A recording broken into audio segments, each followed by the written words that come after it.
हाँ भाई, कैसे हो आप सब लोग? बढ़िया। तो आज की इस वीडियो में हम बात करने वाले हैं जो अपना जो पेपर चल रहा है टेक्नोलॉजी एंड डिसेबिलिटी, उसकी जो थर्ड यूनिट है उसके बारे में मल्टीमीडिया का जो टॉपिक है वो डिस्कस करेंगे। यूनिट 3। ठीक है, सबसे पहले बात करते हैं मल्टीमीडिया का मीनिंग क्या होता है। बहुत ही आसान टॉपिक है, हम डेली लाइफ में यूज करते हैं इसको, तो समझने में भी आसानी होगी, ज्यादा प्रॉब्लम हमें नहीं आएगी। ठीक है, मल्टीमीडिया। अब बात करते हैं, देखिए जो मल्टीमीडिया है, मीडिया का मतलब पता है, मल्टी का मतलब होता है एक से ज्यादा। ठीक है, इससे तात्पर्य ये है, अगर हम शिक्षा में बात करें, टीचिंग लर्निंग में बात करें, एजुकेशन में बात करें, तो एक स्थान पर या एक परिस्थिति में उपलब्ध अनेक जो मीडियम होते हैं उनके मिले जुले रूप को ही क्या कहा जाता है, या फिर मिले जुले मीडिया के जो साधन हैं उनके द्वारा जो टीचिंग लर्निंग के क्या बोलते हैं प्रोसेस हैं, गोल हैं, उनको पूरा करना क्या है, मल्टीमीडिया का उपयोग है। ठीक है, मतलब गोल्स को प्राप्त करने के लिए मान लीजिए हम एक मीटिंग या कोई सेमिनार कंडक्ट करवा रहे हैं, क्या करवा रहे हैं, कोई सेमिनार कंडक्ट करवा रहे हैं, तो उसमें क्या क्या यूज, जितने भी लोग सेमिनार में पार्टिसिपेट करेंगे, तो अगर हम मान लीजिए कोरोना काल चल रहा है तो हम सेमिनार जो है वो ऑफलाइन तो कर नहीं सकते, मतलब फिजिकली तो कर नहीं सकते, उसको हम ऑनलाइन करेंगे, जिसे आजकल क्या कहते हैं, वेबिनार कहते हैं, मतलब इंटरनेट के माध्यम से करेंगे। तो सभी लोग अपने अपने मोबाइल के माध्यम से, लैपटॉप के माध्यम से उसको ज्वाइन करेंगे। ठीक है, तो वो है मल्टीमीडिया का यूज। उसमें वो सुनने के लिए स्पीकर्स का यूज करेंगे, बोलने के लिए माइक्स का यूज करेंगे, तो ये सारी चीजें आपको पता है मल्टीमीडिया के अंदर आती हैं, जो टीचिंग लर्निंग प्रोसेस को काफी हद तक स्मूथ बनाती हैं। अब बात करते हैं स्कोप ऑफ मल्टीमीडिया। ठीक है, इसमें पहली बात मीनिंग हो गई, स्कोप करते हैं, इसके बाद स्कोप की बात। तो स्कोप क्या क्या मल्टीमीडिया का, देखिए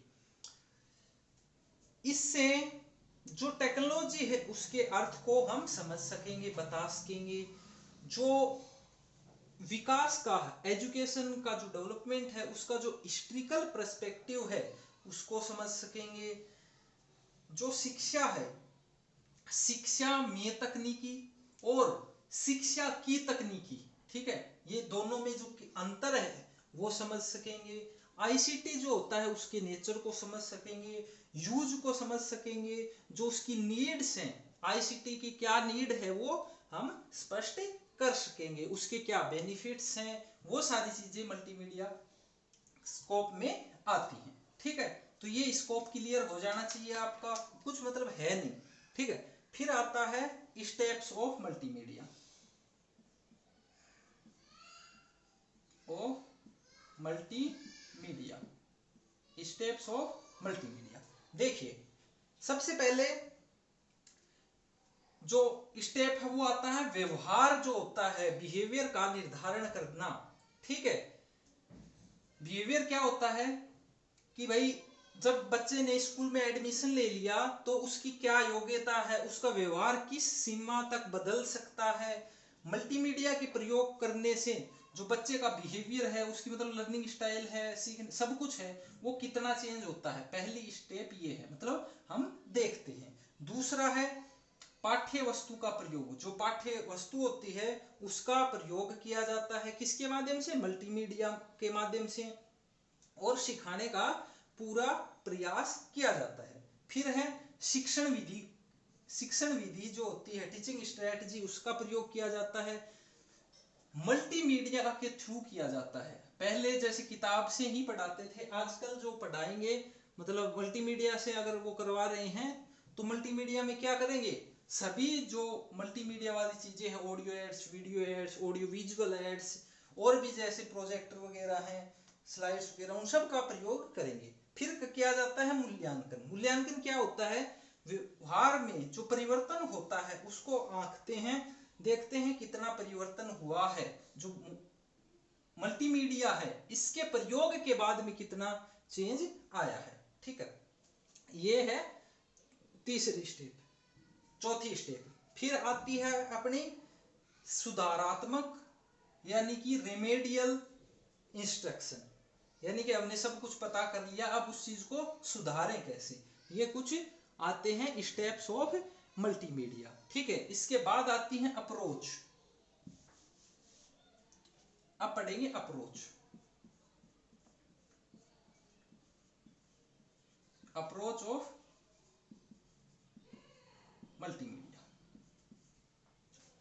अप्रोच ऑफ मल्टीमीडिया का क्या मतलब है? तो इसका मतलब है जो मल्टीमीडिया अप्रोच है शिक्षण में, पढ़ाई लिखाई जो होती है, टीचिंग लर्निंग होती है, उसमें मल्टीमीडिया अप्रोच का मीनिंग है शिक्षण, जो टीचिंग लर्निंग है उसकी इफेक्टिवनेस को बढ़ाना। ठीक है, जो टीचिंग लर्निंग है उसमें उसकी इफेक्टिवनेस को बढ़ाना, और उसके लिए एक से अधिक, क्योंकि मल्टी है मल्टीमीडिया, एक से अधिक माध्यमों का प्रयोग करना, मीडियम्स का प्रयोग करना क्या है? मल्टीमीडिया अप्रोच है। इसमें बहुत सारे माध्यमों में टीवी हो गया, रेडियो हो गया, इंटरनेट हो गया, सारे कुछ भी, मतलब आजकल की जो चीजें हैं आपको पता होगा, वो सारी चीजें यूज कर सकते हैं। ठीक है, ये है मल्टीमीडिया अप्रोच। अब इसका यूज कैसे करते हैं, कहां कहां किया जा सकता है, मल्टीमीडिया जो अप्रोच है उसका यूज कहां कहां किया जा सकता है? देखिए, टीचर्स के उसमें ट्रेनिंग में किया जा सकता है, बच्चों को पढ़ाने में किया जा सकता है मल्टीमीडिया, कोई भी वेबिनार होता है उसके लिए किया जा सकता है, किसी भी क्षेत्र से संबंधित कोई भी जानकारी लेने के लिए किया जा सकता है, जो इग्नू होता है मतलब ओपन शिक्षा है, ओपन जो शिक्षा होती है उसमें किया जा सकता है, मतलब किया जाता है। ठीक है, और आजकल तो टीवी पे भी फ्री, मतलब वो आते हैं, एक चैनल आते हैं जैसे डीडी नेशनल की तरह, और काफी चैनल आते हैं जिसपे फ्री में क्लासेस दी जाती हैं, तो ये भी क्या है? मल्टीमीडिया का ही एक अप्रोच है।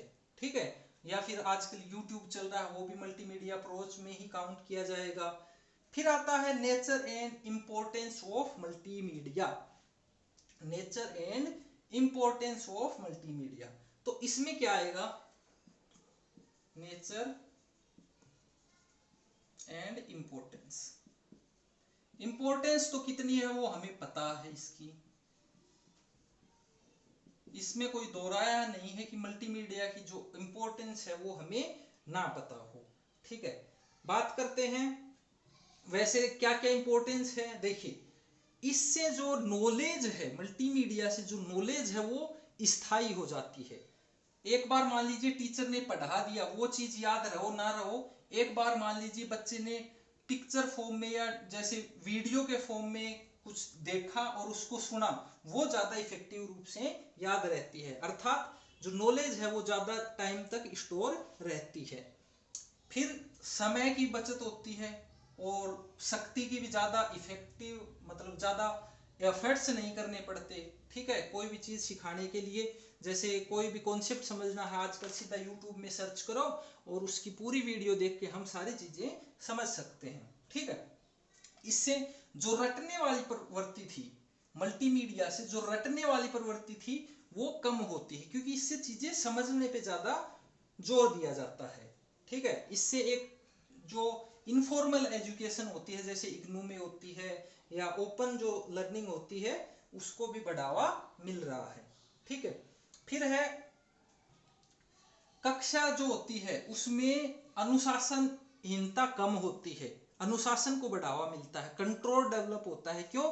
क्योंकि इंटरेस्टिंग चीज लगती है ये, ऐसा नहीं है कि जो ट्रेडिशनल वे था, सिर्फ किताब से लेक्चर वे से पढ़ाया जाता था, मल्टीमीडिया में ऐसा नहीं होता है। ठीक है, इसमें एक चीज और है, जो अपना कंटेंट होता है, जो भी टॉपिक होता है वो अच्छे से स्पष्ट कर दिया जाता है, बच्चों को कोई भी दिक्कत नहीं आती। आजकल तो ऐसी ऐसी एप्लीकेशंस आ रही हैं, जैसे इंग्लिश में पढ़ रहा है, कोई वर्ड समझ में नहीं आया तो उसको ट्रांसलेट कर दिया जाता है, हिंदी का इंग्लिश में, किसी भी लैंग्वेज में ट्रांसलेट करके समझा जा सकता है।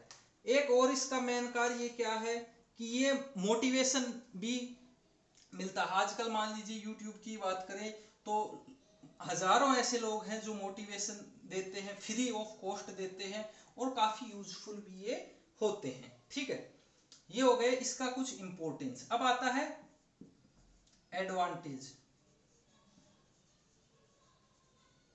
एडवांटेज और लिमिटेशंस। ठीक है, चलो साथ साथ ही बात करेंगे।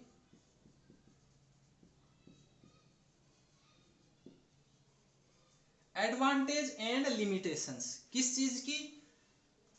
मल्टीमीडिया की। ठीक है, मल्टीमीडिया की एडवांटेज। तो एडवांटेज क्या है, देखिए एडवांटेज ये है कि जो ट्यूटोरियल सेवाएं होती हैं ये बच्चों को प्रदान कर दी जाती हैं। ठीक है, बच्चे इंडिविजुअल रूप से पढ़ सकते हैं। ठीक है, इसमें ऑडियो विजुअल एड्स की मदद से समझ सकते हैं, पीपीटी बना के समझ सकते हैं। मतलब एक मेथड नहीं है, हजारों मेथड हैं जिनके द्वारा बच्चे सीख सकते हैं। एक मतलब ऐसा भी नहीं है कि मान लीजिए पहले तो क्या होता था, एक बार टीचर ने पढ़ा दिया, घर जाने के बाद मतलब दोबारा उस चीज को टीचर नहीं पढ़ाता था। इसमें क्या, मान लीजिए एक वीडियो है, वीडियो को आप हजारों लाखों कितनी बार, जितनी बार समझ में आए उतनी बार देख सकते हैं। जैसे यही अपना कोर्स है, इसको अगर समझ में नहीं आता है पॉज करके रोक के देख सकते हैं, अपनी मर्जी के अकॉर्डिंग स्पीड इसकी घटा बढ़ा सकते हैं, क्वालिटी को ऊपर नीचे कर सकते हैं। ठीक है, तो ये है मल्टीमीडिया का एडवांटेज। ठीक है, अपनी मर्जी के इंटरेस्ट की चीजें इसके ऊपर देख सकते हैं। जैसा मतलब ऐसा नहीं है कि भाई इससे क्या हम कहें कि भाई मान लीजिए पहले जो होता था वो सिर्फ एक लिमिटेड तरीके होते थे सीखने के। ठीक है, आजकल अनेकों तरीके हैं जिससे हम जो अनुभव एक्सपीरियंस लेना चाहते हैं वो ले सकते हैं। ठीक है, अब एक इसमें एक है सोशल मीडिया। जैसे हो गया सोशल मीडिया में कोई भी प्रदर्शन है, कोई भी एक्सपेरिमेंट है, या फिर वैसे कोई प्रोजेक्ट के ऊपर काम कर रहे हैं तो उसमें भी ये मदद मिलती है। इसमें खेल कूद वाले जो क्षेत्र हैं उसमें भी मदद मिलती है। कोई भी प्रॉब्लम सोल्व है गूगल में डालिए, यानी इंटरनेट पे डालिए, सबका समाधान मिल जाता है। आजकल उस पे इंटरनेट पे विकिपीडिया हो गया या फिर और बहुत सारी ऐसी साइट्स हैं जिनमें आपको बुक्स का पीडीएफ मिल जाता है, जिससे आप काफी कुछ सीख सकते हैं। ठीक है, फिर पीपीटी वगैरह बना सकते हैं, ये बात हमने कर ली। एक्टिविटीज वगैरह हैं उनके निर्माण में भी सहायक है, बच्चों के लिए असाइनमेंट्स वगैरह हैं टीचर आजकल ऑनलाइन दे सकता है। ठीक है, और एक इंपॉर्टेंट बात, जो बच्चों का रिकॉर्ड है, बच्चों की एक्टिविटीज हैं, बच्चों के रिकॉर्ड हैं, उनके मार्क्स हैं, असाइनमेंट्स हैं, उनकी अटेंडेंस है, सब कुछ मल्टीमीडिया के माध्यम से ऑनलाइन डाटा स्टोर किया जा सकता। बहुत इजी प्रोसेस है, ज़्यादा मतलब दिक्कत वाली बात इसमें है नहीं। तो ये जो था पूरा ये मल्टीमीडिया के बारे में था। तो आज का ये वीडियो है यहीं समाप्त करते हैं, इसमें इतना ही था। बाकी अगली वीडियो में और टॉपिक देखेंगे।